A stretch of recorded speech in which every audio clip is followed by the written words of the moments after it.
وہ ججمنٹ غلط ہے، تو پھر میرا خیال ہے اسلام آباد ہائی کورٹ کے جو چیف جسٹس صاحب ہیں ان کو تو سماعت کرنی نہیں چاہیے. وہ کل ہی کہہ دیں کہ ہاں بالکل ٹھیک کہہ رہے ہیں، بادی نظر میں غلط ہے. مطلب آپ چیف ہیں، آپ ہیڈ ہیں. میرے خیال میں اگر ان کو بادی نظر میں چیف جسٹس صاحب کو یہ غلط لگا بھی تھا تو وہ چپ کر کے سماعت ملتوی کر دیتے اور کہتے ہیں کہ چلیں کل فیصلہ آنے دیں، اس کے بعد دیکھتے ہیں کہ اس کو کیا کرنا ہے. لیکن انہوں نے اپنا مائنڈ دے دیا. ٹی وی چینلز پہ بیٹھ کے جو تبصرے ہوں گے، اس پہ ٹاک شوز ہوں گے، انہوں نے اپنا مائنڈ دے دیا ہے. میرا اعتراض اس کے اوپر ہے. مائنڈ نہیں دینا چاہیے تھا، ٹوٹل اسلام آباد ہائی کورٹ پہ چھوڑتے، پھر جو بھی ہوتا 1 بجے 2 بجے آپ فیصلہ کر لیتے، تاکہ ملک کے اندر جو ایک عدالتوں کے اوپر بھی 133ویں نمبر پہ ہمارے ملک کی عدالتیں ہیں پوری دنیا میں، اس پہ بھی تھوڑا سا فرق پڑتا. کوئی 131 32 پہ آ جاتی تو شاید کچھ بہتری ہوتی. لیکن افسوس، صد افسوس کہ میرے جیسا ایک نالائق آدمی یہ چیز سوچ سکتا ہے کہ اگر جج صاحب کو لگا بھی تھا کہ بادی نظر میں فیصلہ غلط ہے، تو کیونکہ معاملہ نیچے کورٹ میں چل رہا تھا تو وہ اپنا مائنڈ نہ دیتے اور خاموشی سے کل کا انتظار کرتے اور پھر کل جو مرضی فیصلہ دیتے. ہو بھی سکتا ہے فیصلہ غلط ہو ٹرائل کورٹ کا، لیکن ابھی ایسا نہیں ہونا چاہیے تھا. دوسری خبر کی بات کرتے ہیں جناب. دوسری خبر ایوان صدر سے متعلق ہے اور یہ بھی بڑا دلچسپ صورتحال ہے. آفیشل سیکرٹ ایکٹ اور آرمی ایکٹ کے حوالے سے جب صدر مملکت نے ٹویٹ کیا کہ میں نے ان پر دستخط نہیں کیے، میرے پرنسپل سیکرٹری کے ساتھ جو ہے وہ انہوں نے کیا ہوگا، یا اس طرح انہوں نے کہا میرے سٹاف نے کیا ہوگا.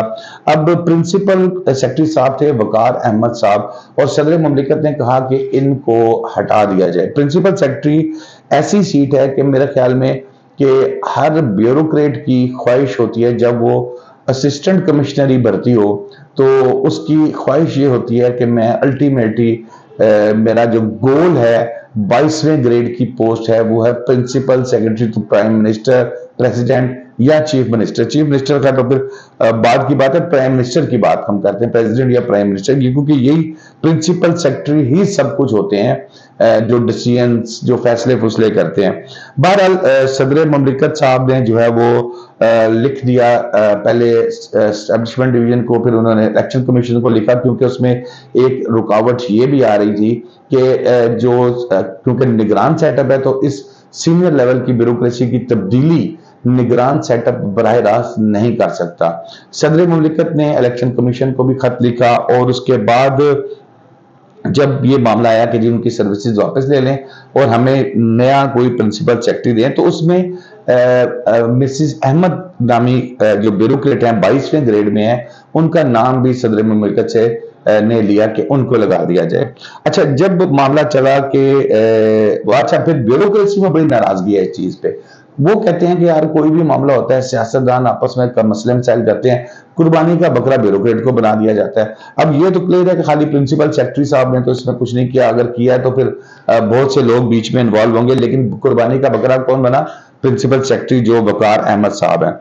2 بل تھے مقررہ وقت میں واپس نہیں بھجوائے گئے اور صدر مملکت کا یہ کہنا ہے کہ میں نے کہا تھا بھجوا دو لیکن بھجوائے نہیں. ابھی تک صدر مملکت کی کوئی آفیشیل میل بھی سامنے نہیں آئی یا آفیشیل نوٹ بھی سامنے نہیں آیا جس میں انہوں نے کہا ہو کہ یہ آپ ان کو واپس بھجوا دیں. بہرحال بیوروکریسی کا گلا اپنی جگہ پہ درست ہے. پھر پی ایس تبدیل کرنے کی جب بات ہوئی تو مس احمد کا جج نے بتایا، مسز احمد کے حوالے سے کہا گیا کہ ان کو لگایا جائے. وزیر اعظم صاحب ہاؤس کو خط بھی لکھا گیا. اب وہ خاتون جو ہیں وہ بھی تھوڑا سا ریلیکٹنٹ تھی، تھوڑا سا ان کا بھی تھا کہ یار میں یہاں کس جگہ پہ مجھے بلا رہے ہیں جہاں پر ہمارے ہی ایک بڑے اچھے کلیگ جو تھے ان کو ہٹایا جا رہا ہے، اس ایلیگیشن کے ساتھ ہٹایا جا رہا ہے. بہرحال انہوں نے کیونکہ ان کی بھی ایک ظاہر ایک طریقہ کار ہوتا ہے، بیوروکریٹ کے لیے آسان نہیں ہوتا کہ وہ ریفیوز کر دے اپنی پوسٹنگ پر، اور ان کے لیے بھی اچھا نہیں ہوتا کیونکہ وہ ریسنٹلی ان خاتون نے وفاقی secretary national heritage and culture division کا چارج سنبھالا تھا. اب جب چارج سنبھالا ہے اس کے ویری نیکسٹ ڈے آپ ان کو کہیں کہ بھئی آپ ہٹ جائیں تو ظاہر ہے ان کے لیے بھی ہوگا. لیکن اس کے باوجود اطلاعات یہ ہیں کہ انہوں نے کہا تھا کہ بہرحال جو فیصلہ آپ کریں، لیکن میں نے ابھی ریسنٹلی چارج سنبھالا ہے وہاں پر. ایک اور بیوروکریٹ سے بھی رابطہ کیا گیا تھا، ان بیوروکریٹس کی طرف سے بھی معذرت کر لی گئی. صدر مملکت کی جانب سے جو مانگا گیا تھا پرنسپل سیکرٹری۔ اب فی الحال صورتحال یہ ہے کہ اطلاعات یہ ہیں کہ ایوان صدر کا ماحول شدید ٹینس ہے، کیونکہ وقار احمد صاحب سٹل وہیں پہ ہی ہیں اور ظاہر ہے صدر مملکت ان کو چینج کرنے کا بھی کہہ چکے ہیں۔ تو یہ عجیب سی صورتحال اس وقت ایوان صدر میں ہو رہی ہے۔ تو آپ سے اگر آپ نے ابھی تک چینل سبسکرائب نہیں کیا تو پلیز اس کو سبسکرائب کر لیں۔ آج کے لیے اتنا ہی۔ شاداب ریاض کو اجازت دیجیے۔ اللہ حافظ۔